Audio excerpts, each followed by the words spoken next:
ரசூலுல்லாஹி ஸல்லல்லாஹு அலைஹி வஸல்லம் அவர்களுடைய கடைசி நாள் நெருங்குகிறது. அல்லாஹ்வுடைய தூதர் ஸல்லல்லாஹு அலைஹி வஸல்லமுடைய வருகையை எதிர்பார்த்து ஒவ்வொரு தொழுகையிலும் நபித்தோழர்கள் காத்துக் கொண்டிருக்கிறார்கள். இந்த தொழுகைக்கு வந்து விட மாட்டார்களா தூதர்? அபூபக்கரை வந்து விட்டேன், அந்த இடத்தை எனக்கு கொடுத்து விடுங்கள் என்று கேட்க மாட்டார்களா என்று காத்து ஏங்கிக் கொண்டிருக்கக்கூடிய சூழல் இக்காமத் சொல்லப்படுகிறது.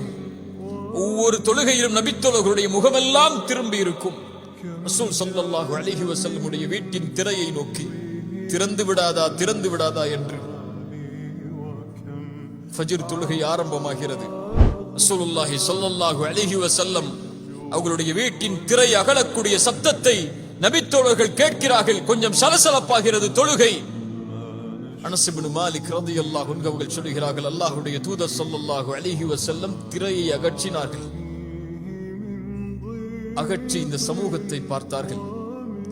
கடைசியாக அல்லாஹ்வுடைய தூதர் ஸல்லல்லாஹு அலைஹி வஸல்லமுடைய பார்வை இந்த முஹம்மது ரசூலின் சமூகத்தை நோக்கி.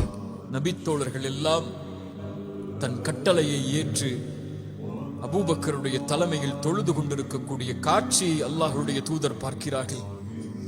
அல்லாஹ்வுடைய தூதர் ஸல்லல்லாஹு அலைஹி வஸல்லம் அந்த காட்சியை பார்த்தவுடன் நோயில் அவதிப்பட்டிருக்கக்கூடிய தூதர் கொஞ்சம் புன்சிரிப்பை சிரிக்கிறார்கள். அந்த புன்சிரிப்பின் காரணம் என்ன தெரியுமா? நான் இல்லை என்றாலும், இந்த உலகத்தை விட்டு நான் பிரிந்து விட்டாலும், ரப்பிற்கு முன்னால் ஒரே அணியில் நிற்கக்கூடிய சமூகத்தை உருவாக்கி விட்டேன் என்ற மகிழ்ச்சியின் ஆனந்தம் அது. இந்த சமூகத்தை விட்டு அல்லாஹ்வுடைய தூதர் பிரியும் போது ரசூலுடைய உள்ளத்திலே இருந்த மகிழ்வு கூறுகளாக, பிரிவுகளாக, தனித்தனி குழுக்களாக, பகைமையால், வெறுப்பால், சண்டைகளால் பிரிந்து நிற்கக்கூடிய இந்த சமூகத்தை பார்த்தால், இன்று பார்த்தால் இருக்குமா? தொழுகையற்று, மார்க்கத்துடைய சுவடுகளே இல்லாமல், குர்ஆனுடைய தொடர்பே இல்லாமல், அல்லாஹ்வுடைய மார்க்க சட்டங்களை அற்ப துன்யாவிற்காக விலை பேசக்கூடிய,